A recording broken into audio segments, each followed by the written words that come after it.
ዱባቱን እሺ እኛ እኮ እንደው ብዙ የሚጣል ያለን እንደ ዱባ ታውቃላችሁ በቤተ ክርስቲያን ስርዓት ዱባ ለቤተ ክርስቲያን ስለት አይገባም አይገርማችሁ ዱባ ለቤተ ክርስቲያን አያምጡ ይላል ለምን ዱባ ብዙ የሚጣላለው አያችሁ የሚጣል ነገር የሚበዛባቸው ሰዎች ቤተ ክርስቲያን አይጉ ማለት ነው ነውር ነው የጅል ስብስብ ነው የምሬን ነው እንዴው እኮ ይገርማል እንዴው ምን ይሻላቸዋል እንዴው ድንቁርና እንዴው ነውር ነው ድንቁርና እንዴው ጥበብ ቤቷን ሰራች እንደተባለ ጥበብ ድንቁርና ቤቷን ሰራች ሰባት ምሰሶም ማቆመች ያስብላል እነዚህ አይድረስ እኮ ነው እናንተ ደንቆሮና እንትን አሉ እንዴ ብልህና ጅል ተከራክረው አሉ ጅል አሸነፋሉ ምን ብሎ ሲባል እምቢ ብሎ እንዲሁ ግርማቸዋል እኮ እንደዚህ ነው ምንድነው የሚለው እምቢ እንደዚህ ነው መልሱ ምንድነው አይደለም እንዴት ብሎ አይደለም ይባላል ሲያውን እኔ ብድግ ብዬ እኔ ስፔሻሊስት ዶክተር ነኝ ብል ምን ትላላችሁ የመነኩስ ያበደ አትሉም እንደዚህ እኮ ነው ወላችሁ ሙያ ያለው ነው ባለሙያውን ነው የምትጠራ አንዲት ሙያ ብድግ ብሎ የኔታ አቤት እንደውኔ በህልሜ ታወት ተሸክሜ ሰው ያጠኑ ህልም አይቼ አይ ሙያ እንደው ያቅምሽናልኝ እንደው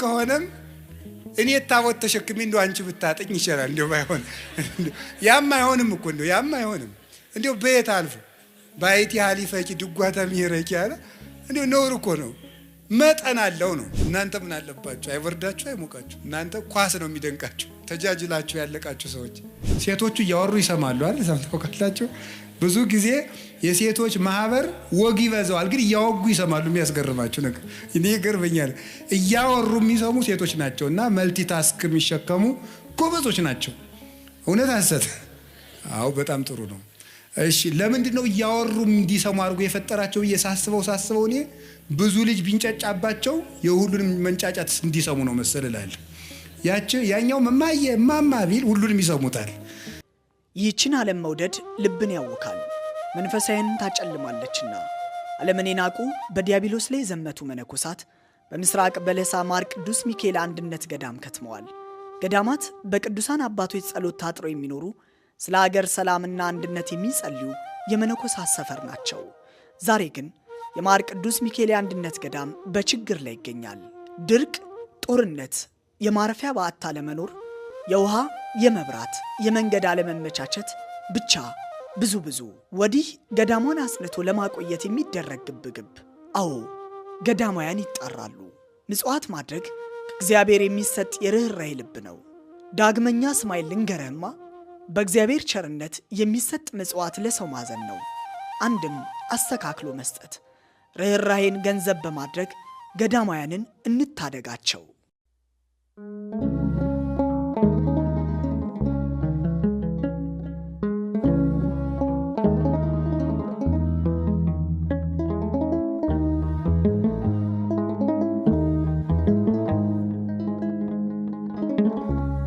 ሙሴ ስለሱ የጻፈለትን ነቢያት የተነበዩለትን ማስያስ የሚሉትን ክርስቶስን አገኘነው አለ ማን የጻፈለትን ጆሮ ሙሴ በሉ እንጂ ማን የጻፈለትን እግዚአብሔር ይስጣችሁ ህፃናት ሁሉ ሙሴ ይላሉ ደስ ይላሉ እኮ እንደው ህፃናት እያወሩ ነው የሚሰሙ እንደ ሴቶቹ እያወሩ ይሰማሉ አይደል ሰምታውቃላችሁ ብዙ ጊዜ የሴቶች ማህበር ወግ ይበዛዋል ግን ያወጉ ይሰማሉ የሚያስገርማችሁ ነገር እኔ ይገርመኛል ያወሩ የሚሰሙ ሴቶች ናቸውና መልቲታስክ የሚሸከሙ ጎበዞች ናቸው እውነት አሰተ አው በጣም ጥሩ ነው እሺ ለምንድነው ያወሩ እንዲሰሙ አድርጎ የፈጠራቸው ሳስበው እኔ ብዙ ልጅ ቢንጫጫባቸው የሁሉንም መንጫጫት እንዲሰሙ ነው መሰለላል ያኛው ማማ ቢል ሁሉንም ይሰሙታል እና ደግሞ ሴቶች ማህበር ውስጥ ተቀምጠው እየጠጡ ከውጭ ልጅ ቢያለቅስ የልጃቸውን ድምጽ እያወሩ ይሰማሉ አይገርማችሁ በጣም ነው የሚገርመኝ እኔ እናትነት ትልቅ ነገር ነው ከቃሉ ጋር ናችሁ ስለዚህ እግዚአብሔር ታቦት ስራለው ታቦት እመቤታችን ናት መጀመሪያ ከማይነቅዝ እንጨት ማለምን ማለት መስላችሁ ከማይነቅዝ ነቀዝ መብላት ማለምን ማለት ነው መቆንቆን መንቀዝ ምንድነው እርግማን ኃጢያት ማለት ነው ከማይነቅዝ እንጨት ታቦቱን ስራው አለ የድንግል ማርያም አካሏ እርግማን የሌለበት ነው አሁን ቀድም ነግሬያችኋለሁ ሙሴ ስለሱ የጻፈለትን ኢየሱስን አገኘ ነው አለ። ሙሴ ስለሱ የጻፈለትን ካለ ሙሴ በኦሪት ዘጸአት ኢየሱስ ክርስቶስ አማኑኤል የሚል ስም ተናግሯል? አልተናገረም። ታዲያ ምንድነው የተናገራቸው ነገሮች ሁሉ ለማን የተናገሩ ናቸው? ስለ ክርስቶስ በምስጢር የተነገሩ ናቸው። ስለክሙ ከመቦቶን ዘተረክቡ ሕይወተ ዘላለም እማንቱ ሰማይቴ መጻሕፍትን ትመረምራላችሁ በእነሱም ሕይወት የምታገኙ ይመስላችኋል፣ እነርሱ ግን የኔ ምስክሮች ናቸው አላቸው። ዮሐንስ ወንጌል ምዕራፍ 5 ቁጥር 44 ላይ እንዲህ አላቸው። ሶበሰ አመንክሙ ወለሙሴ ማመንክሙኒ ኪያየኒ ሙሴን አምናችሁት ሆኖ ኖሮ ቢሆን እኔንም ታምኑኝ ነበር። እስመውቱ ጸሐፈ በእንቲአዬ እሱ ስለኔ ጽፏልና አለ። ዮሐንስ 5:46 ላይ እሱ ስለኔ ጽፏልና ሙሴን ብታምኑ እኔንም ታምኑ ነበር አለ። እንግዲህ በሙሴ የተጻፈው ጽሑፍ ሁሉ ለክርስቶስ ቀጠሮ ነበር ማለት ነው። ገባችሁ? በመነን ለክርስቶስ ቀጠሮ ነበር። በምንድን? በምስጢር ማለት ነው። በምስጢር እንደዚያ ከሆነ ለምሳሌ ኦሪት ዘጸአት ምዕራፍ 25 ስለ ኢየሱስ ክርስቶስ የተጻፈ ነው። እንዴት ተብሎ ነው የተጻፈው? ታቦት እናቱ ቃል እሱ ተብሎ ተጽፏል ማለት ነው። እናቱ ታቦት እሱ ደግሞ ቃል ተብሎ ተጽፏል። እንዲህ ብሎ ነው የተጻፈው። ኦሪት ዘጸአት ምዕራፍ 25 ቁጥር 1 ላይ ማይነቅዝ እንጨት፣ እንግዲህ እናቱ ታቦት ናት። በታቦቱ ውስጥ የእግዚአብሔር ቃል አለ። ክርስቶስ ደግሞ ቃል ነው። በቀዳማዊ ህልውናው ቃል ይባላል። ዮሐንስ ወንጌል ምዕራፍ 1 ቁጥር 1 ላይ በመጀመሪያ ቃል ነበረ ብሎ ቁጥር 14 ላይ ቃል ሥጋ ሆነ እንዳለ ክርስቶስ ቃል ይባላል። ቃል ይባላል። ስለዚህ በታቦት ውስጥ ቃል አኑርበት ማለት በታቦት በድንግል ማርያም ማህፀን ቃል ወልድ አድሮ ሥጋ ነፍሶ ስግው ቃል ክርስቶስ ሆነ፣ በተዋህዶ ራሱን ገለጠ ማለት ነው። ስለዚህ እመቤታችን ታቦት ናት። ክርስቶስ ምን ይሆናል? ቃል ይሆናል።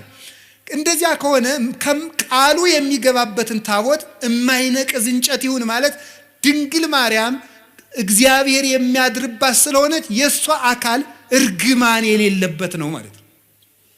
የማይነቅዝ እንጨት ነው። መንቀዝ ማለት ብሌት ማለት እርጅና ማለት ምን ማለት ነው? ኃጢአት እርግማን ማለት ነው። ቅዱስ ጳውሎስ ሁለተኛ ቆሮንቶስ ምዕራፍ 5 ቁጥር 18 ላይ እነሆ በክርስቶስ ሁሉ አዲስ ሆኗል፣ አሮጌው አልፏል ብሏል። አሰስሉ ብሁአ ብሉየ አሮጌውን እርሾ አስወግዱት ከመትኩኑ ለሐዲስ ሐሪጽ ለአዲሱ እርሾ ለክርስቶስ ተዘጋጁ ዘንድ አሮጌውን እርሾ አስወግዱ። እስመ ተሰቅለ በፋሲካነ ክርስቶስ ፋሲካችን ክርስቶስ አንድም በፋሲካችን ክርስቶስ በፋሲካችን ዕለት ፋሲካችን መሻገሪያችን ክርስቶስ ታርዷልና ይላል ቆሮንቶስ 5 ላይ ሲናገር።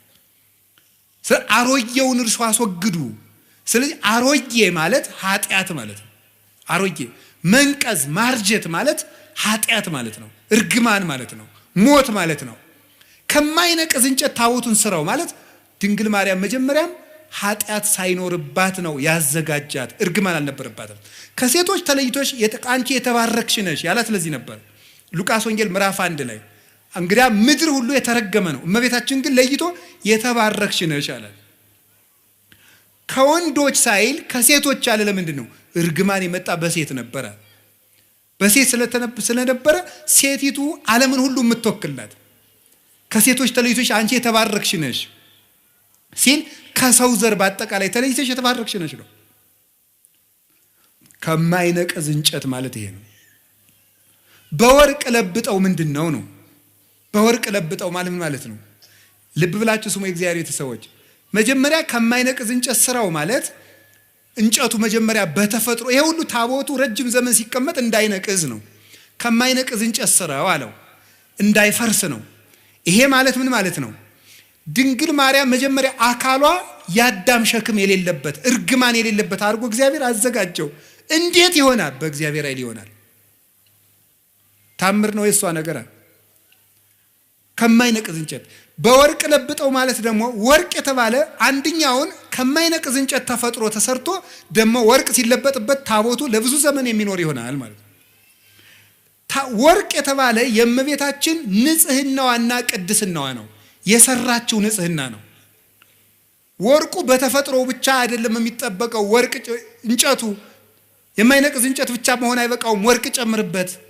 ድንግል ማርያምም መመረጧ ብቻ አይደለም ያስከበራት፣ መመረጧን ተጠቅማ ንጽህና መጨመሯ ነው፣ ራሷ መስራቷ ነው። መመረጥን መጠበቅ እንጂ መመረጥ አያስደንቅም። መምረጥማ የእግዚአብሔር ነው። መምረጥ የእግዚአብሔር ነው። አሁን አንዳንዶቹ ምን ይላሉ? እመቤታችን እኮ እንዲህ ብለን ስናከብራት ማርያም ምን ታደርግ ኖሯል? ሲመርጣት አልመረጥም ልትል ነው? እሷ ባትኖርም እኮ ሌላ ሴት የመምረጥ እድል አለው እግዚአብሔር። እግዚአብሔር ምን ይሳነዋል ይላል እንዴ? የእሷ ነፃ ፈቃድስ? ነፃ ፈቃድ ያላት ፍጡር እኮ ናት። እንጨት ናት እንዴ? ዝም ብሎ አስገድዶ ይመርጣታል? አይመርጣትም። ነፃ ፈቃድ አላት። እግዚአብሔር ስለጠበቃት ነው የምንል ከሆነ እንደዚያ ከሆነ አዳምና ሔዋንም የበደሉ እግዚአብሔር ስላልጠበቃቸው ነው ብለን መልስ ማዘጋጀት እንችላለን። ይሄ ደግሞ እግዚአብሔርም ያ ማለት ለአዳምና ለሔዋን ተጠያቂው እግዚአብሔር ይሆናል። ድንግል ማርያም ንጹህ የሆነችው እግዚአብሔር ስለጠበቃት ብቻ ከሆነ አዳምና ሔዋንም የወደቁ እግዚአብሔር ስላልጠበቃቸው ነው ማለት ነው። እንደዚያ ከሆነ ደግሞ በሔዋንና በአዳም አዳልቶባቸዋል ማለት ነው እግዚአብሔር ደግሞ ባህሪው እንደዚህ አይደለም። ፈታሒ በጽድቅ ኮናኔ በርት ነው። በእውነት የሚፈርድ ነው። ኮናኔ በርት እውነት የሚፈርድ ነው። ፍርድ አይገመድልም። ያ ማለት እኔም ቢሆን የምበድለው እግዚአብሔር ስላልጠበቀኝ ነው ማለት ነው። እንደዚያ ከሆነ ደግሞ ለኃጢአቴ ተጠያቂ ሊያደርገኝ አይገባም ማለት ነው። እመቤታችን ብቻ ከጠበቀ ሔዋንንስ ለምን እንዳትበድል አይጠብቃትም? እግዚአብሔር የማንንም ነፃ ፈቃድ አይሻማም። የድንግል ማርያምንም ነፃ ፈቃድ ያከብራል። የመበደል መብት አይነፍጋትም። እንዳትሳሳት አይከለክላትም። እሷ መጠበቋን መመረጧን አጽንታ በጠበቀች ንጹህና በጸናች መጠን እግዚአብሔርን በእጁ እየደገፈ ጠበቃት። የመጀመሪያውን እሱ ባርኮ ሰጣት። አካሏን ከማይነቅዝ እንጨቱ አለመንቀዙ በተፈጥሮ የተገኘ ነው። እግዚአብሔር ያነው እንዲያርጎ የፈጠረው። ድንግል ማርያም እርግማን የሌለባት መሆኗ በእግዚአብሔር እጅ ነው። በወርቅ መለበጥ ግን የሰው ነው። ንጽህና ጨምሮ መኖር ግን የሷ ነው። ስማራያ እግዚአብሔር ይላሉ ሊቃውንቱ። እግዚአብሔር መረጣት ይልና ቢመርጣትማ ምን ይደንቃል? እንድትመረጡና ብትገኝ ነው እንጂ ይላሉ። እንድትመረጡና ተገኘች። ምርጫዋን ደግሞ አጽንታ ያዘች። ቅዱስ ጳውሎስ መመረጣችሁን ታጸኑ ዘንድ ከፊት ይልቅ አሁን ትጉ ያለን ለዚህ ነው። ስለዚህ እመቤታችን በወርቅ የተለበጠች ታቦት ናት። እስኪ በሉ በወርቅ የተለበጠች በሉ። የማይነቅዝ የሚለው ትርጉሙ ምንድን ነው? አይ እናቶች እንደው ምእመናን እንደው ደጋግናችሁ እኮ እናንተ። የማይነቅዝ የሚለው ምንድን ነው ትርጉሙ? ለእመቤታችን ሲሆን ኃጢአት የሌለባት ነው። እርግማን የሌለባት። እስኪ እርግማን የሌለባት በሉ። ወይም የአዳም ጉስቁልና ያላረፈባት። እንጨቱ በተፈጥሮ የማይነቅዝ ነው። እመቤታችንም እግዚአብሔር ሲፈጥራት ከእናቷ ማህፀን ሲለያት እርግማን እንዳይኖር አድርጎ ነው የጠበቃት። አቀባ ጰራቅሊጦስም ከርሰማ ወይ ረኩሰት በምንትንም ዘፈጠራ። እንዴት ሊሆን ይችላል? ከመምጽውር ጽሩየ ገብረ አለ ቅዱስ ዮሐንስ አፈወርቅ። ይሄ እንዴት ሊሳካ ይችላል ካል ወርቅ ከጭቃ እንደሚገኘው ነው አለ። ወርቅን ከጭቃ ታስገኘዋለህ ስታነሳው፣ ወርቁ ውስጥ ግን ጭቃ የለም። ድንግል ማርያም ከተረገመ ባህሪ ስትወጣ እርግማን ጉስቁል የሆነ ባህሪ ግን አልደረሰባትም። አባቶቻችን በብዙ ነገር ተርጉሞ በሾህ መካከል እንደተከበበች ጽጌረዳ ይላል። ጽጌረዳ አበባ እሾሁ መሃል ላይ ናት። እሾሁ ግን የለባትም። ድንግል ማርያም የእርግማን እሾህ ባለበት ዓለም ውስጥ እርግማኑ ሳያርፍባት ወጣች። እንደ ጽጌረዳይቱ መዓዛዋን ብቻ ይዛ መዓዛ አፏሃ ከመኮል ወኩሉ ነገራ በሰላም ያለ ቅዱስ ያሬድ ነው። አንደበቷ እንደንኮይ የሚያምር መዓዛውን ይዛ የወጣች እሾሁ ያልተከተላት ጽጌ ሃይማኖት ዘጸገየት በማይከል ሐሰዋክ። በሾህ መካከል አበባ የተገኘች የሃይማኖት አበባ መዓዛ ብቻ ያላት እሾሁ ግን የሌለባት የመካከለኛዋ ውብ ጽጌረዳ እመቤታችን ናት። እርግማን ያልነካት። ወርቁ ግን ራሷ የሰራችው ንጽህናዋ ነው። አይኗ ንጹህ፣ ጴጥሮስ ተሳሳተ ተብሎ ተጽፏል። ሐዋርያት ተበተኑ ተብሎ ተጽፏል። አብርሃም በደለ ተብሎ ተጽፏል። ማርያም ይሄን አረገች ተብሎ አልተጻፈም። አንደበቷ ክርክም ያለ ነውር የሌለባት በእውነት ጠባብ ወትህት ዘልህቀት በቤተ መቅደስ ውስጥ ተቀምጣ መልአክ እያነጋገራት ትዕቢት የሌለባት ትህት፣ ጥበብን የተመላች እወቁኝ የማትል ልጇ በሆሳዕና እንኳን እንደው ግርግር ሰው ሁሉ ሲበዛ እንዴ የአምላክ እናት ፊት አድርጉኝ የማትል በትህትና እስቲ እዚህ ላይ እመቤታችን እንዲህ አለች ተብሎ ሰምታችኋል? ሐዋርያት አነጠፉ፣ ገሌ ፊት ሄደ፣ ጴጥሮስ እንዲህ አለ ሲባል እሷ እንዲህ ነኝ የማትል ይሄ አይገባኝም ይሄ ይገባኛል የማትል ስደት አይገባኝም ሳትል የተሰደደች መልካም ነገር ይገባኛል አክብሩኝ የማትል ትህትናን የተመላች ወርቅ። ትንቢተ ዘካርያስ ምዕራፍ 4 ቁጥር 2 ላይ ነቢዩ ዘካርያስ ርየ ተቃዋመ ማይቶት ዘካርያስ የወርቅ መቅረዝን አይቶት ነበረ። ምን ያለ ዘይትን የተመላ 7 አይጹቅ ያላት 7 ቅርንጫፍ ያላት 7 ቅርንጫፍ ያላት መቅረዝ ዘይት ያለባት ኩለንተሃ ወርቅ ይላል። ሁለመናዋ ወርቅ የሆነ መቅረዝ አየው ይላል ትንቢተ ዘካርያስ ምዕራፍ 4 ቁጥር 2 ላይ። ቅዱስ ያሬድ ይህን ወስዶ ይላል ዘሕዝቅኤል እጹት ምስራቅ ዘዘካርያስ ተቃዋም ዘወርቅ ማርያም ኢቲ ዘውዳሴሃ እሙቅ። የሕዝቅኤል የምስራቅ በር የዘካርያስ የወርቅ መቅረዝ ምስጋናዋ ተቀርቶ የማያልቅ ማርያም ናት ይላል። ኩለንተሃ ወርቅ ሁለመናዋ ወርቅ ነው ማለት ስጋዋ ወርቅ፣ ነፍሷ ወርቅ፣ ህሊናዋ ወርቅ፣ ልቧ ወርቅ፣ ህዋሳቷ ወርቅ፣ ስሟ ወርቅ፣ ሁለንተናዋ ገንዘብ የሆነ ጸጋን የተመላች እጅ እግሯ ገንዘብ የሆነ ናት እመቤታችን። እኛ እኮ እንደው ብዙ የሚጣል ያለን እንደ ዱባ ታውቃላችሁ። በቤተ ክርስቲያን ስርዓት ዱባ ለቤተ ክርስቲያን ስለት አይገባም። አይገርማችሁ? ፍትሐ ነገሥት አንቀጽ 17 ላይ አንቀጸ ምጽዋት ላይ ዱባ ለቤተ ክርስቲያን አያምጡ ይላል። ለምን? ዱባ ብዙ የሚጣል አለው። አያችሁ? የሚጣል ነገር የሚበዛባቸው ሰዎች ቤተ ክርስቲያን አይጉ ማለት ነው። ዱባቱን እሺ ዱባ ማለት የሚጣለው የሚበዛ ነው። እንደኛ እኮ ብዙ የሚጣል ነገር አለን። እንደው ብዙ ወጥቶ የሚወድቅ ጓዛ ምንን እንደው ይሄን እና ዱባቱና ቅልም አይገባም ይላል። ውስጡ መራራ ነውና መራራ ሰዎች በቤተ ክርስቲያን ርስት የላቸውም ማለት ነው። መራራ መሆን ክፉ ነው። ስለዚህ እመቤታችን ግን የሚጣል የሌላት አልብኪ ነውር ወይ ምንትኒ በላይሌኪ ኩለንታኪ ሰናይት እንታሃቤ ወዳጄ ሁለንተናሽ ውብ ነው ምንም ነውር የለብሽ ብሏታል ልጇ ሰሎሞን። በወርቅ የተለበጠችው ታቦት ማረግ አንዳች ነገር ያልተገኘባት የቅድስና ማህተም ያተማት የእግዚአብሔር ከተማ የመሰላሏ ጫፍ ላይ ይላል አይደለም እንዴ? የመሰላሏ ጫፍ ላይ እግዚአብሔር ተቀምጦባት ነበር ይላል። መሰላል እመቤታችን ናት። የመሰላሏ ጫፍ አይምሮዋ ነው። አይምሮዋ ውስጥ ህሊናዋ ውስጥ ከእግዚአብሔር ውጭ ምንም ገብቶባት የማታውቅ እንተ ኢርእያ አይነ ንስር ዲያብሎስ ያልተመለከታት የታጠረች ገነት እጹቅ አዘቅተማ ህይወት የታጠረች አትክልት የተገጠመች የውሃ ጉድጓድ አዘቅተማ ህይወት የህይወት ውሃን ያፈለቀች የታተመች የውሃ ምንጭ እመቤታችን ናት። የእግዚአብሔር ታቦት ይሏችኋል ማርያም ናት። 2 ክንድ ከስንዝር ያለው ከአዳም እስከ ኖህ ያለው ጊዜ ነው። እሱ 2256 ዘመን ይሆናል። 1 ክንድ ከስንዝር የሚለው ከኖህ እስከ ሙሴ ያለው ነው 1644 ይሆናል። 1 ክንድ ከስንዝር ቁመት ወርድ ቁመት አቆልቋይ 1 ክንድ ከስንዝር የሚለው ደግሞ ከሙሴ እስከ እመቤታችን 1600 ይሆናል። ይሄን ስትገጥሙት 5500 ዘመን እንዲህ ያለ ታቦት አበጅ ማለት 5500 ዘመን ሲያልቅ የምትመጣ የእግዚአብሔር ማደሪያ ታቦት አለች ማለት ነው። 4 ቀለበት አብጅለት ማለት 4 ቀለበት ማለት አይን፣ ጆሮ፣ እጅ፣ አፍንጫ።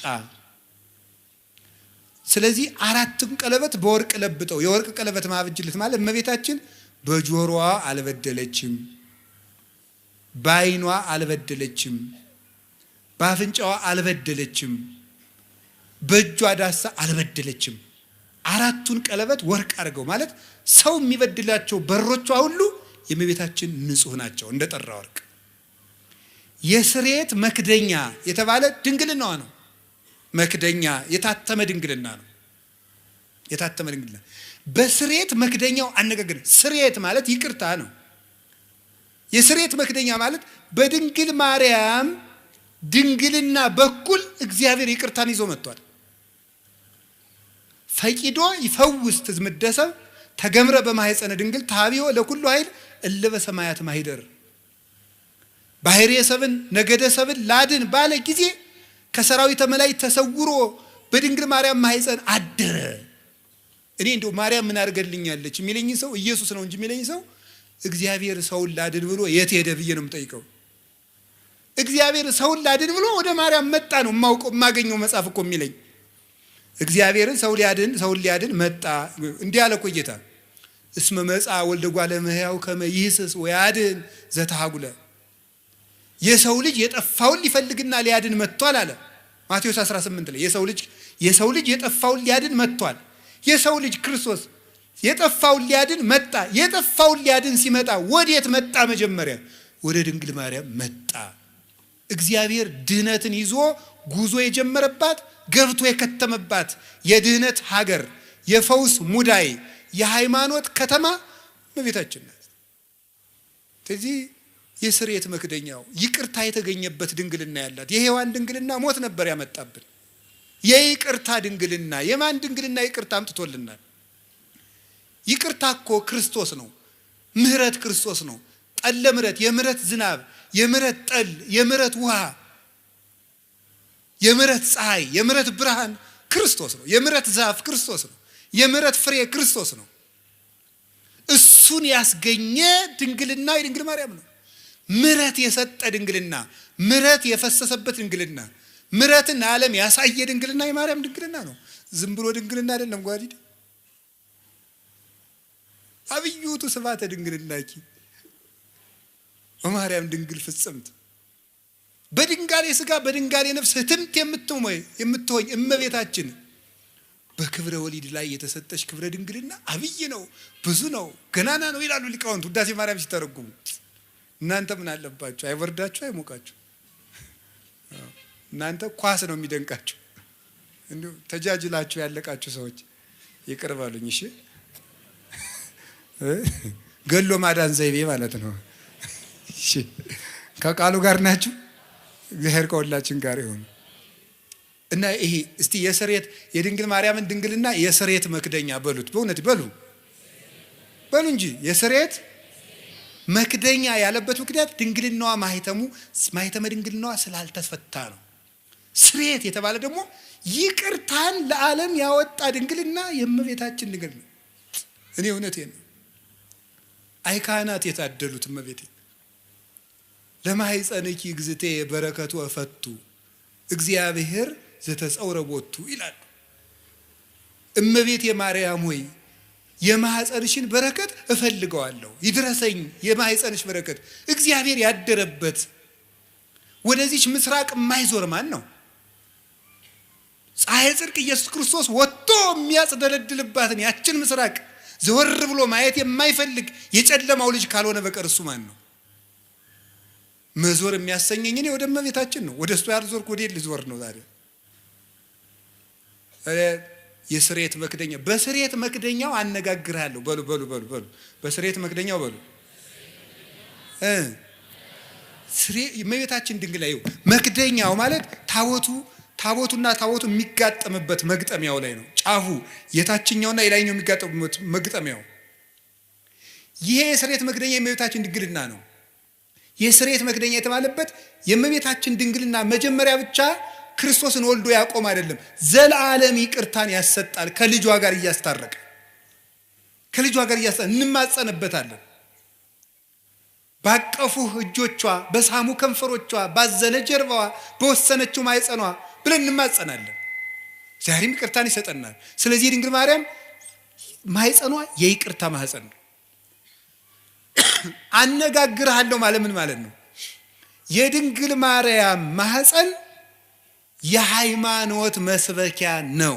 የሃይማኖት ምስክር ነው። የእምነት መግለጫ ነው። ወትሜህሮሙ ሰጊደ ለስሉስ ማህያዊ ለማህያዊ ሥላሴ ስግደትን የምታስተምርላቸው ናት። ድንግል ማርያም እምነትን የምትገልጥ ናት እንጂ እምነትን የምትጋርድ አይደለችም። እመቤታችን ዘላለማዊ ድንግልና ነው ያላት። የስሬት መክደኛው አይፈታም። ለምንድን ነው የማይፈታው? አካላዊ ቃል ነው የገባበት። የእግዚአብሔር ቃል ነው ያደረበት። ለምን ሲባል እግዚአብሔር የሚነጋገርበት የስሬት መክደኛ ነው። ያ ማለት የድንግል ማርያም ማህፀን የእምነት ሰባኪ ነው። እንዴት ነው የሚሰብከው? ሳትወልድ ድንግል ናት። እስኪ ሳትወልድ ድንግል በሉ።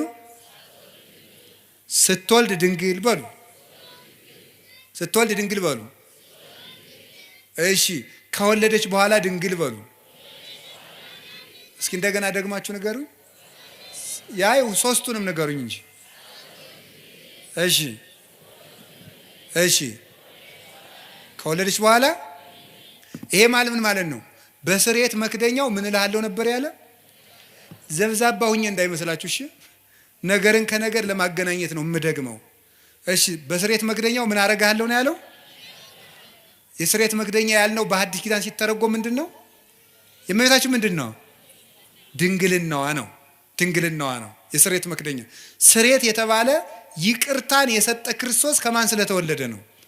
ከእመቤታችን ስለተገኘ። እንደዚያ ከሆነ ሳትወልድ ምንድናት? ድንግል በሉ። ቀጥሉ። ስትወልድ፣ ከወለደች በኋላ ለምን በሉ እንጂ። ምን ያደርጋል ይሄ ስትሉ፣ ለልጇ ምስክር ስለሚሆን። ምን? ኢየሱስ ክርስቶስ ሳይወለድ አምላክ በሉ፣ ሲወለድም አምላክ፣ ከተወለደ በኋላም አምላክ። ስለዚህ ዕብራውያን 13 ቁጥር 8 ላይ ኢየሱስ ክርስቶስ ዘተማለሙ ወክም መውት እስከ ለዓለም፣ ኢየሱስ ክርስቶስ ትናንትም ዛሬም እስከ ዘላለሙ ድረስ ያው ነው ይላል። ያው ነው። ሳትወልድ ድንግል፣ ሳይወለድ አምላክ፣ ስትወልድ ድንግል፣ ሲወለድም አምላክ፣ ከወለደች በኋላም ድንግል፣ ከተወለደ በኋላም አምላክ። ድንግልናዋ አለመለወጡ የልጇ አምላክነት ላለመለወጡ ማስረጃ ነው ማለት። ለማይለወጠው ልጇ ምስክር እንድትሆን እሱ ሰው ቢሆንም አምላክነቱ ስላልተለወጠ፣ እሷም ብትወልድም ድንግልናዋ አልተለወጠም። ለልጇ ምስክር ናት። በስርየት መክደኛው አነጋግርሃለሁ ማለት አለመለወጤን፣ የማልለወጥ አምላክ መሆኔን በማይለወጠው በእናቴ ድንግልና እነግርሃለሁ፣ አስተምርሃለሁ ማለት ነው። ቅዱስ ዮሐንስ አፈወርቅ ሃይማኖተ አበው ምዕራፍ 67 ቁጥር 31 ላይ እንዲህ ይላል፣ እሰብክ መንገለ ድንግልና ለማርያም እንተ ትከውን ስም አለቃል ይላል። ለቃል ምስክር በምትሆን በድንግል ማርያም ድንግልና ክርስቶስን እሰብከዋለሁ ይላል። ለቃል ምስክር በምትሆን በድንግል ማርያም ድንግልና ክርስቶስን እሰብከዋለሁ። የድንግል ማርያም ድንግልና የክርስቶስ መስበኪያ ነው። ድንግልናዋ አልተለወጠም። ለምን? እሱም ሰው ሲሆን አልተለወጠምና። የማይለወጥ አምላክ መሆኑን ለማስረዳት የእናቱን ድንግልና ሳይለውጥ ተወለደ። ትንቢተ ሚልክያስ ምዕራፍ 3 ቁጥር 5 ላይ አንሰ እግዚአብሔር አምላክክሙ ዘኢይትዌለጥ፣ እኔ የማልለወጥ አምላካችሁ እግዚአብሔር ነኝ፣ እኔ እግዚአብሔር አምላካችሁ አልለወጥም ብሎ ነበር። የማይለወጥ አምላክ መሆኑን ለማስረዳት ከእናቱ ሲወለድም ድንግልናዋን እንዳይለወጥ ጠበቀ። አቀበ ማኅተመ ድንግልና ከመትኩን መራሒተ ለሃይማኖት አበይ፣ አቀበ ማኅተመ ድንግልና ከመበጽንሳ መንክር ትኩን መራሒተ ለሃይማኖት አባይ። ድንቅ በሚያሰኝ ማኅተመ ድንግልናዋ ለታላቂቱ እምነት ምስክር ትሆን ዘንድ ድንግልናዋን ጠበቀው ይላል። ስለዚህ የድንግል ማርያም ድንግልና ለክርስቶስ አለመለወጥ ምስክር ነው። ክርስቶስ ሰው የሆነ አምላክ ነው። ሰው ብቻ አይደለም፣ አምላክ ብቻ አይደለም፣ ሁለትም አይደለም፣ ነጠላም አይደለም። ሰውነቱ በአምላክነት እንዳልተለወጠ ድንግል ስለሆነች እናትነት አልቀረባትም። አምላክነቱ በሰውነት እንዳልተለወጠ ድንግልናዋ በእናትነት አልተለወጠባትም። አምላክ ወሰብ ስለሆነ ሁለት ባህሪ እንደማይባል ሁሉ ድንግልም እናትም ስለሆነች ሁለት ሰው አይደለችም። እናቱ አንድ ሁና ድንግልም እናትም እንደሆነች ክርስቶስ አንድ አካል አንድ ባህሪ ሲሆን አምላክነቱ በሰውነት ሰውነቱ በአምላክነት ያልተለወጠበት በተአቅቦ የሚኖር በተዋሂዶ ክብሩን የገለጠ ስግው ቃል ወልድ ዋሕድ አምላክ ወልደ አምላክ ይባላል። እንግዲህ ከገባችሁ ይግባችሁ፣ ይገባችኋል፣ ደግሞ ይገባችኋል። ይዛችሁታል? እሺ። ድንግል ማርያም ድንግል ናት በሉ። እሺ። እናት ናት በሉ። ክርስቶስሳ አምላክ ነው በሉ። ሰው ነው በሉ። ደግሞ ድንግል እናት ግን ሁለት ናት። ክርስቶስ አምላክ ነው፣ ሰው ነው፣ ሁለት ነው አይደለም፣ አንድ ባህሪ ነው። ስለዚህ የተዋህዶ ምስክር ናት ማለት ነው። የተዋህዶ ምስክር እንድትሆን ድንግልናዋን የጠበቀበት ምክንያት ለዚህ ነው። ስለዚህ እግዚአብሔር በዚህ ነግሮናል።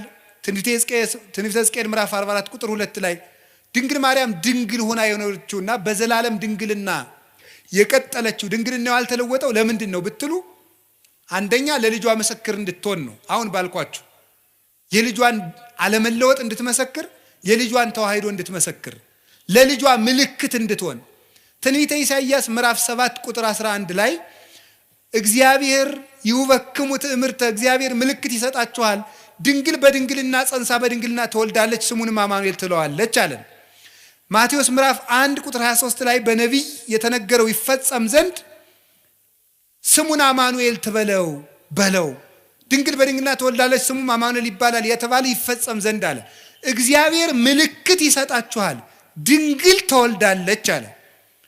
ድንግል ማርያም ዘላለማዊ ድንግልና ከሌላት ምልክትነቷ ምንድን ነው? ምልክት የሆነችው እኮ ዘላለማዊ ድንግልና ስላላት ነው። ያ ምልክት የተፈጸመባት ድንግል ደግሞ እመቤታችን እንደሆነች ወንጌላዊ ነግሮናል። ስለዚህ ድንግል ማርያም የማይለወጥ ዘላለማዊ ድንግልና አላት። ለምን? ምስክር እንድትሆን፣ ምልክት እንድትሆን፣ ለሃይማኖት ማስረጃ እንድትሆን። ወዲህም ደግሞ ለምንድን ነው የማይገባባት ሲባል ሌላ ባል አላገባችም፣ ሌላ ልጆችን አልወለደችም። ለምን? የኃያላን አምላክ እግዚአብሔር ስለገባባት።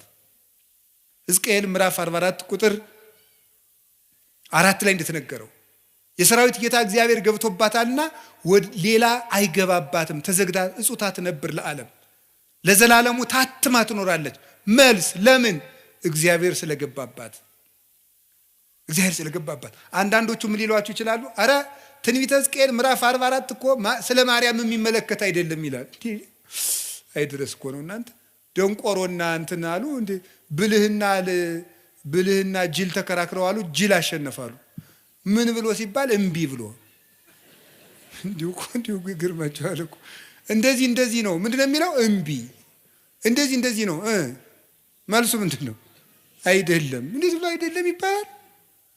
እንዲሁ እኮ ይገርማል። እንዲሁ ምን ይሻላቸዋል? እንዲሁ ድንቁርና እንዲሁ ነውር ነው። ድንቁርና እንዲሁ ጥበብ ቤቷን ሰራች እንደተባለ ጥበብ ድንቁርና ቤቷን ሰራች፣ 7 ምሰሶም ማቆመች ያስብላል። እነዚህ እኮ ነውር ነው። ስለ እመቤታችን አይደለም ለማለት ምንድን ነው ማስረጃ? አንድ እኮ እንዲሁ የመጽሐፍ ቅዱስ መንፈሳዊ ሕይወት አለ። በስነ ጽሑፍም ቢሆን ሕግ አለ። አንድ በስነ ጽሑፍም እኮ እንዲህ ነው ለተባለ ባለሙያዎቹ ሐሳብ ሲሰጡበት ነው። ባለሙያዎቹ ሐሳብ ይሰጡበታል። ሙያ አለው እኮ። ሲያውን እኔ ብድግ ብዬ እኔ ስፔሻሊስት ዶክተር ነኝ ብል ምን ትላላችሁ? ይሄ መነኩስ ያበደ አትሉም? እንደዚህ እኮ ነው ሁላችሁ። ሙያ አለው ነው፣ ባለሙያውን ነው የምትጠራ። መቼም ኩላሊ ልብ ሳስበው በግራ ጡት ዝቅ ብላ ነው ያለች፣ እስቲ ኦፕሬሽን ላድርግ አይባልም። እንዲህ ሳስበው ተብሎ ስራ አለ የለም። ባለሙያ ያለው የትኛው አካል የት ቦታ እንዳለ የሚያውቅ፣ የትኛው ጥቅስ ለየትኛው እንደሆነ የሚያውቁ፣ ለዘመኑ የቀረቡ፣ ለጉዳዩ የቀረቡ፣ ለእግዚአብሔር የቀረቡ ሶስቱንም የሚያሟሉ አባቶች ማርያም ናት ብለው ነግረውናል። ሶስቱንም የሚያሟሉ ለዘመኑም ቅርብ የነበሩ፣ በመጀመሪያው ክፍለ ዘመን፣ በሁለተኛው ክፍለ ዘመን፣ በሶስተኛው ክፍለ ዘመን፣ በአራተኛው ክፍለ ዘመን የነበሩ እነ ቅዱስ ኤፍሬም፣ እነ ቅዱስ ቄርሎስ ነግረውናል። እነ ቅዱስ ኤራቅሊስ ነግረውናል። ማርያም ናት የሕዝቅኤል ምስራቅ ብለው ቅዱስ ያሬድ ነግሮናል። ሊቁ ለእግዚአብሔር የቀረበው ለዘመኑ የቀረበው 6ኛው ክፍለ ዘመን የነበረው ሰማይ ድረስ ሂዶ ዜማን ቆንጥሮ ያመጣው እሱ ነግሮናል። አንተ የት ቤት ነህ? እንደው ማን ስለዚህ ለዘመኑ ቅርብ ናቸው፣ ለጉዳዩ ቅርብ ናቸው። መጻሕፍትን ጥሬ ቆርጥመው እግዚአብሔርን በሱባኤ እየጠየቁ የተማሩ ናቸው። ለእግዚአብሔር ቅርብ ናቸው። ሽንገላ ክዳት የሌለባቸው ሊቃውንት ሐዋርያውያን አበውን የተከተሉ ሊቃውንት ማርያም ናት፣ የምስራቂቱ በር ማርያም ናት። ደሞስ ምን ይጎልባታል ብትባል ዮሐንስ 8:12 ላይ እኔ የዓለም ብርሃን ነኝ አለ። እሱ የዓለም ብርሃን ከሆነ ልጇ እመብርሃን ብትባል ምንድነው ነው? በዚያውም የዓለም ብርሃን ኢትዮጵያ ናት የምትሉ ሰዎች አርፋችሁ ተቀምጡ። ኢትዮጵያ የዓለም ብርሃን የሚባል የጅል ስብስብ ነው። የምሬን ነው። የዓለም ብርሃን ክርስቶስ ነው እንጂ ኢትዮጵያ የዓለም ብርሃን ሆናም አታውቅም አትሆንምም። የዓለም ብርሃን ማን ነው? ክርስቶስ በሉ። የዓለም ብርሃን ማን ነው? ክርስቶስ ነው። ኢትዮጵያ የዓለም ብርሃን አይደለችም። ማን ነው ያላችሁ እንደዚህ? ከቤተ ክርስቲያን ሰውን ለማጥፋት የሚዘየድ ስብስብ ነው። ብር ካጣችሁ ነግዱ። እኔ እውነቴን ነው። ነግዱ፣ ስሩ። እንዴ እውነቴን ነው። የኢትዮጵያ ሰው ብር መናቅ ይወዳል፣ ስራ መናቅ ይወዳል። ብር ደግሞ ለ2,000 ብር ይላል። ወይ ጥጋ እንደው እናንተ እንዴ! አንዳንዱ ደግሞ ኩራት ራት ነው ይላል። እንደው ከመጨለት ወዲህ ነው ራቱ ነው የሚያውቁ ኩራት። እንደው እስቲ ቅመሰው። እንደው እየኮራ 3 ቀንጠኛና እንደው ሲለበልብ ታገኘዋል። እንደው እውነቴን ነው። ስሩ ልቅ ኩራት ራቱ ነው ያውቅ። ሲራክ ምን አለ? 3 ሰዎች ነፍሴን አበጻጯት አለ። ሴሰኛ ሽማግሌ፣ ንፉግ ባለጸጋ እና ትዕቢተኛ ድሃ እንደው ነፍሴን አበሳጯታል። ይሁላችሁ እሱ ነው ነገር። ስሩ ዝም ብላችሁ። እኛ ኢትዮጵያውያን ምንም የሚጠቅም ነገር የለም። መስራት፣ መጽደቅ፣ መፎከር ምንም አያመጣም። መስራት፣ መጽደቅ፣ መልካም መሆን። ኢትዮጵያውያን መልከኞች፣ ሰራተኞች እንኳን የእግዚአብሔር መጽሐፍ እነ ሄሮዳትስ የታሪክ ጸሐፊዎች ሁሉ ምንድን ያለ ኢትዮጵያውያን ማለት ጨዋታ የሚያውቁ ጥበብ የሞላባቸው ቤታቸውን ከመንገድ ዳር ሰርተው በሞት የብሉልኝ ይጠጡልኝ የሚያውቁ ሰውነታቸውን የሚያድሱበት የጠራ ውሃ ያላቸው መቼም እሱ ጸበል አይለን ነገር የተባረኩ ሕዝቦች ናቸው ተብሎ ተጽፎልናል። ያንን ነው መጠበቅ። ስለዚህ እንዲሁ ሲታጣ አሁን የሥራ መፍጠሪያ ሃይማኖት እየሆነ ስነ ስርዓት ያዙ። የዓለም ብርሃን ክርስቶስ ነው። እመብርሃን ደግሞ ድንግል ማርያም ናት። እመብርሃን እንዲሁ አንተ ወንጌል ምን አለ? አይን ምቀኛ ነው እንዲህ አለ። እንዲሁ አይን ምቀኛ ነው ወይ? ልጇ ብርሃን ከሆነ እናቱ ደግሞ ማለት እናት ነው። እመብርሃን ማለት የብርሃን እናት ነው። እንዲሁ ያማሃል። እመብርሃን ማለት ምንድነው የሚቸግር? ልጇ ብርሃን ነኝ አለ። እንደወለደችው ደግሞ ነገረው ያው ወንጌል። እንዴት እመብርሃን አትላትም? ምቀኝነት እኮ ነው። ራይ ድረስ ነው። እንዲሁ በማይደረስበት ይቀናል እንዴ? ትባሸቃላችሁ እንዴ? ጠላት ከፈለጋችሁ ሰይጣን አለላችሁ አይደል እንዴ? እሱን አትሰላለፉትም? እንዲሁ ማርያም ምን አደረገቻችሁ? ምሕረት አዝላ በመጣች። ስለዚህ የእግዚአብሔር ቤተሰቦች እመቤታችን የብርሃን እናቱ የፀሐይ ጽድቅ እናት ናት። ስለዚህ ለምንድን ነው ድንግል ማርያም ዘላለም ድንግል መሆን ያስፈልጋት ሲባል ቅድም እንዳልኳችሁ ለልጇ ምስክር እንድትሆንና እግዚአብሔር ስለገባባት ነው። በእግዚአብሔር ዙፋን ፍጡር አይቀመጥም። እኔ ቀናተኛ አምላክ ነኝ፣ ክብሬን ለሌላ አልሰጥም ይላል የሰራዊት ጌታ እግዚአብሔር። እግዚአብሔር የገባባትን ማህፀን እግዚአብሔር የተቀመጠበትን ዙፋን ማን ነው የሚቀመጥበት? እስቲ በሉ እንደው አሁን የቀበሌ አስተዳዳሪ በወረዳ አስተዳዳሪ ወንበር ይቀመጣል? እስቲ ሄድና ሞክራት። አሽሮ ይለቃል። የለም አይፈቀድም። እንደው መጠንን ታውቆ ነው። እሟይ ያቅምሽን አልሙ ያሉ አይደል ቄሴ? አንዲት እሟይ ምድግ ብለው የኔታ አቤት እንደው እኔ በህልሜ ታቦት ተሸክሜ ሰው እያጠኑ ህልም አይቼ አይ እሟይ እንደው ያቅምሽን አልሚ እንደው ከሆነም እኔ ታቦት ተሸክሜ እንደው አንቺ ብታጠኝ ይችላል። እንደው ባይሆን ያም አይሆንም እኮ እንደው ያም አይሆንም። እንደው በየት አልፎ ባይቲ ሐሊፈኪ ድጓታ ምሄረኪ አለ። እንደው ነውር እኮ ነው። መጠን አለው ነው። አዎ እግዚአብሔር አባቶች ይላሉ በጳጳስ ወንበር ኤጲስቆጶስ አይቀመጥም፣ በንጉስ ወንበር መስፍን አይቀመጥም። እግዚአብሔር በገባበት ዙፋን ፍጡር አይደርስም። ፈጽሞ እንዴት ያለስ ደፋር ሄሮድ ዮሴፍ ራ ያረገው ጻድቅ ነው አይደል ያለው እንዴ? በዚያውስ ላይ ሐዋርያት እንኳን ክርስቶስን ከተከተሉ በኋላ ወደ ሚስት አልተመለሱም። እንደው ጴጥሮስ ሚስት ነበረው ይባላል። ጭራሽ እሷ አምላክን ወልዳ መልሳ ወደ ትዳር ተመለሰች ይባላል። ከቅዱስ ጴጥሮስ አንሳ ፈጽሞ ነውር ነው፣ ያላደለ ነገር ነው። የእግዚአብሔር ዙፋን ነው፣ ድፍረት ነው። እምንንቀው እግዚአብሔርን ነው። ማርያምን እመቤታችንን አይደለም የምንንቀው፣ እግዚአብሔርን መዳፈር ነው። እንዴት ትዳር ክቡር ነው ብሏል። ትዳር ክቡር የሆነው ለተፈቀደለት ነው። ትዳር ክቡር የሚሆነው ለሚጠቅመው ለተሰማራበት እና ለድንግል ማርያም ግን ይሁሉ መጠኑ አይደለም። ወንድ አላውቅም ሐሳብ የራሱ የለኝም እኮ ነው ያለችው። ቅዱስ ጎርጎርዮስ ዘንዚናዙና ዘኑሲስ የሚሉት እንደዚህ ብላ ስትናገር በቃ ዘግታ ጨርሳለች ማህተሟን ነው የሚሉት። ፈጽሞ ሐሳብ ራሱ ብልጭታ የሚባለው ራሱ መጥቶባት አያውቅም ስላለም የምታስበው እግዚአብሔርን ብቻ ነው። እንዲህ ያለች ነው የስርየት መክደኛ ያሰኛት ይሄ ነው። አማናዊት ታቦት እመቤታችን ናት። እመቤታችን ቅድስት ድንግል ማርያም ይሄ ታቦት ምን ያርፍበት ነበር? ብርሃን። እስቲ ብርሃን በሉ። አቤት ከድንግል ማርያም ምን ተገለጠ? ብርሃን በሉ እንጂ። ያ ብርሃን ማን ነው? ክርስቶስ ነው።